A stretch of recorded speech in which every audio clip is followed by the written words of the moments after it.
Hello, my dear friends. I am Dr. Wasim I Khan, Assistant Professor, Shri Shivaji Law College, Parbhani, Maharashtra, India. So today we will discuss a general provision relating to inquiries and trial, section 301 to section 305 of Criminal Procedure Code we will discuss in this particular lecture. तो general provision relating to inquiries and trial के inquiries और trial में कुछ general provision होते हैं, उनको आज हम डिस्कस करने वाले हैं। सेक्शन 301 से लेकर सेक्शन 305 के सारे प्रोविजन हम आज डिस्कस करेंगे। कोशिश करेंगे इस पर पूछे गए क्वेश्चन भी डिस्कस करने की और ऐसे क्वेश्चन जो एग्जामिनर इस पर पूछ सकता है। So let's start the topic.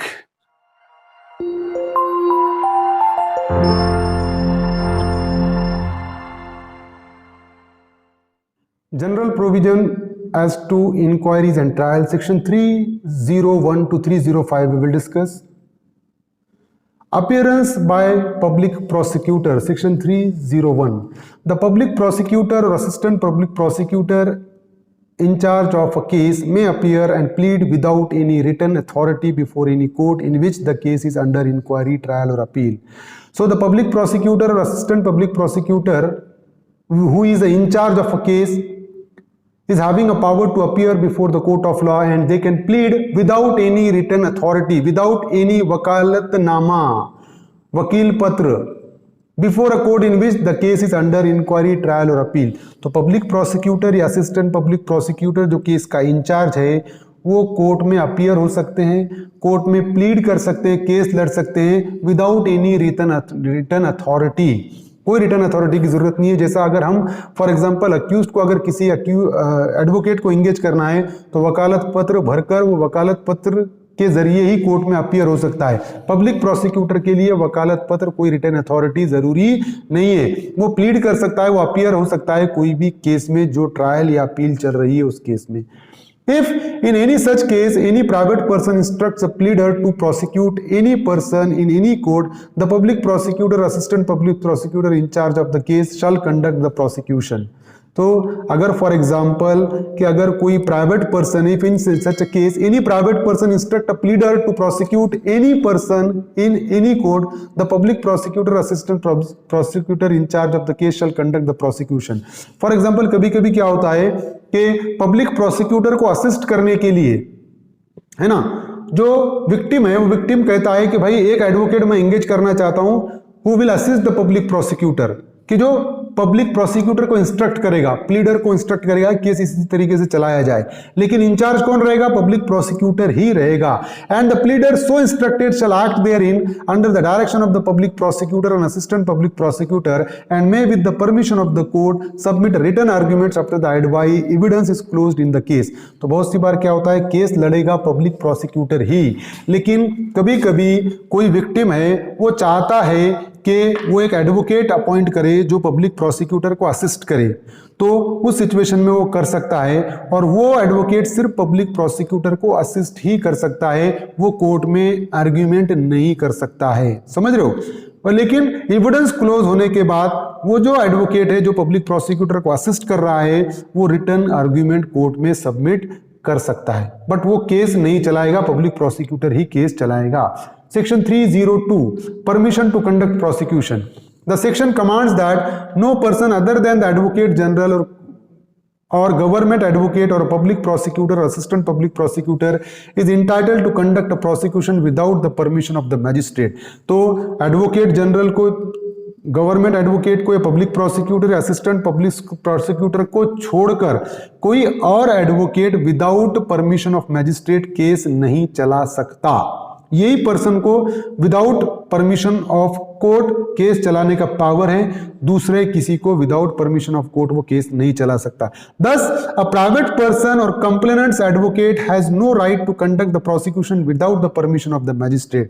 तो जो प्राइवेट पर्सन है या कंप्लेनेंट का एडवोकेट है तो वो case without permission of magistrate नहीं चला सकता।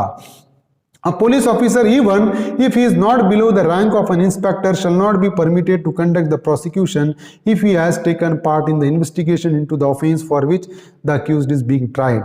तो अगर कोई पब्लिक प्रोसिक्यूटर है जो इंस्पेक्टर के रैंक के नीचे नहीं है, वो उसको भी परमिशन नहीं है प्रोसिक्यूशन कंडक्ट करने की। अगर उसने इन्वेस्टिगेशन में, वही ऑफेंस के इन्वेस्टिगेशन में अगर उसने पार्ट लिया है, तो वही केस में उसको प्रोसिक्यूशन कंडक्ट करने की परमिशन नहीं रहेगी उस पुलिस ऑफिसर को। Where the investigating officer conduct the proceedings without the permission of the magistrate, it amounts to an illegality.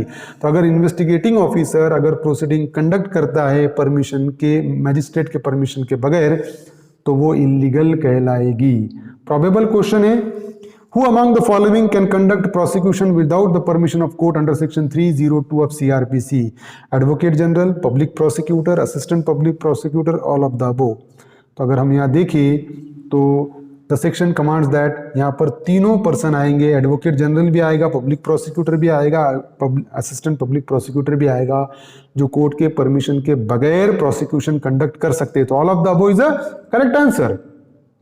Now, section 303, right of person against whom proceedings are instituted to be defended. Any person accused of an offence before a criminal court or against whom proceedings are instituted under this court may of right to be defended by a pleader of his choice. So, any accused against whom the trial is conducted before the court of law is having a right to be defended by a pleader of his choice. तो accused अपने पसंद का advocate अपने को defend करने के लिए लगा सकता है, इंगेज कर सकता है। खुद को डिफेंड करने के लिए वो जो चाहे एडवोकेट की चॉइस कर सकता है, उसको अपॉइंट कर सकता है, उसको एज एडवोकेट अपीयर करा सकता है कोर्ट में। Section 304, legal aid to accused at state expenses in certain cases. Where in a trial before the court of session, the accused is not represented by a pleader, and where it appears to the court that the accused has not sufficient means to engage a pleader, the court shall assign a pleader for his defense at the expense of the state. So whenever there is a trial before a court of session, and if the accused is not represented by a pleader or advocate, and if the court feels that the accused is having no sufficient amount to engage a lawyer, under such a circumstances the court shall assign a pleader for his defense at the expense of the state. जब कभी भी court of session में trial चलेगा और accused के तरफ से अगर कोई एडवोकेट अपीयर नहीं होता है, या कोर्ट को ऐसा लगता है कि अक्यूज्ड के पास इतना पैसा नहीं है कि वो एडवोकेट को इंगेज कर सके, तो ऐसी सिचुएशन में कोर्ट क्या करेगा, गवर्नमेंट के खर्चे पे एक एडवोकेट प्रोवाइड करेगा उस अक्यूज्ड पर्सन को। द हाई कोर्ट में with the previous approval of the state government make rules providing for, high court क्या कर सकता है, स्टेट गवर्नमेंट के अप्रूवल के साथ रूल्स फ्रेम कर सकता है, providing for the mode of selecting pleader for defence under subsection 1। कि हाई कोर्ट क्या करेगा, स्टेट गवर्नमेंट के अप्रूवल के साथ रूल बनाएगा कि भाई जब किसी एडवोकेट को लीगल एड प्रोवाइड करने के लिए अपॉइंट किया जाना है, तो मोड क्या रहेगा उस एडवोकेट को सिलेक्ट करने का। Second one is the facilities to be allowed to such pleader by the court, के कोर्ट उसको क्या क्या फैसिलिटीज प्रोवाइड करेगा उस एडवोकेट को जो as a legal aid provider appoint हुआ है, जिसको कोर्ट ने अपॉइंट किया है। Third one is the fees payable to such pleader by the government and generally for carrying out the purpose of subsection 1. तो कोर्ट ये भी, हाई कोर्ट ये भी रूल बनाएगा कि फॉर एग्जांपल किसी एडवोकेट को कोर्ट डायरेक्शन देगा कि अक्यूज्ड को लीगल एड प्रोवाइड करे, तो वो जो एडवोकेट को गवर्नमेंट फीस कितनी देगी, कितनी फीस पे करेगी, ये भी रूल कौन बनाएगा, high court after approval of state government. Sub clause 3 of section 304 deals with the state government may by notification direct that as a form such date as may be specified in the notification, the provision of subsection 1 and 2 shall apply in relation to any class of trials before other court in the state, or they apply in relation to trial before court of session. जब कभी भी state government कोई notification issue करेगी, वो notification जितने state में trial चल रहे हैं कोर्ट में, वो सबके लिए एप्लीकेबल होगा। प्रोबेबल क्वेश्चन है, legal aid to accused at the expense of state is to be provided under section 304 of CRPC if the accused is not represented by a pleader, the accused has not sufficient means to engage a pleader, both of the above, none of the above। तो हमने already discuss किया कि अगर accused के तरफ से कोई advocate appear नहीं होता है तब भी, और अगर अक्यूज्ड के पास पैसा नहीं है उसको इंगेज करने का, दोनों सिचुएशन में कोर्ट क्या करेगा, लीगल एड प्रोवाइड करेगा। So both of the above is a correct answer. Section 305, procedure when corporation or registered society is an accused. In this section, corporation means an incorporated company or other body. Corporate and includes a society registered under the Society Registration Act 1860. तो ये जो registration society registration act 1860 है, इसमें अगर कोई for example corporation registered की गई है तो उसका वो कंपनी के मीनिंग में आएगी।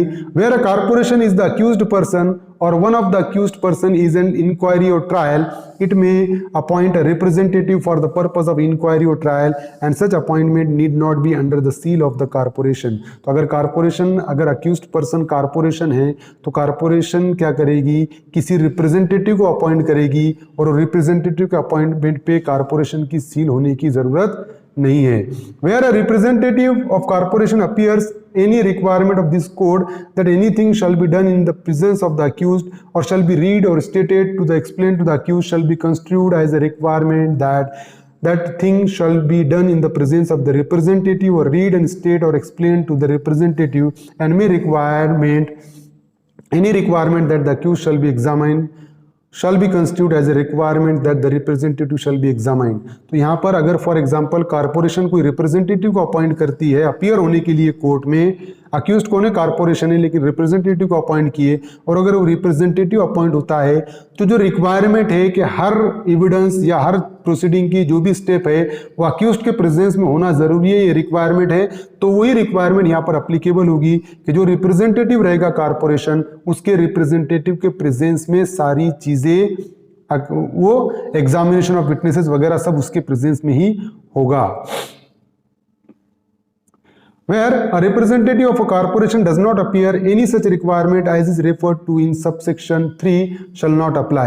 अगर फॉर एग्जांपल रिप्रेजेंटेटिव अगर अपीयर ही नहीं होता है तो सबसेक्शन 3 में जो रिक्वायरमेंट बताई हुई है वो अप्लाई यहाँ पर नहीं होगी। Subsection 5 there where statement in writing purporting to be signed by the managing director of the corporation or by any person having or being one of the person having the management of the affairs of the corporation to the effect that the person named in the statement has been appointed as the representative of the corporation for the purpose of this section is filed, the court shall, unless the contrary is proved, presume that such person has been so appointed। तो अगर for example कि कोई statement in writing purporting to be signed by the managing director, अगर एक आधा statement है writing जिसपे किसके सिग्नेचर होना चाहिए, मैनेजिंग डायरेक्टर या ऐसे पर्सन की जो उस कंपनी के उस मैनेजमेंट के अफेयर्स देखता है उसकी सिग्नेचर होना चाहिए। और अगर फॉर एग्जांपल उसका रिप्रेजेंटेटिव अगर कोर्ट में अपीयर होता है वो डॉक्यूमेंट लेके तो कोर्ट क्या कहेगा कि यस वो जो सिग्नेचर है उस मैनेजिंग डायरेक्टर की ही है, unless the contrary is proved presume that such person has been so appointed, कि वो पर्सन अपॉइंट किया हुआ है एज ए रिप्रेजेंटेटिव, ऐसा ही कोर्ट मानेगा। Unless the contrary is proved, कि अगर कॉन्ट्ररी प्रूव होती है तो ठीक है, अदरवाइज वो अपॉइंट किया हुआ है ऐसा ही माना जाएगा। If a question arises as to whether any person appearing as the representative of a corporation in inquiry or trial before a court is or is not such representative, the question shall be determined by the court, कि वो जो person जो court में appear हुआ है वो company का representative है या नहीं है। अगर ऐसा क्वेश्चन अराइज होता है तो ये मैटर डिटरमाइन करेगा, ये मैटर डिसाइड करेगा court. So these are the particular provisions, section 301 to 305. I hope you understand this topic. If you understand this topic, please subscribe my channel, hit the notification button, hit the like button and share this video with your friends. Thank you very much.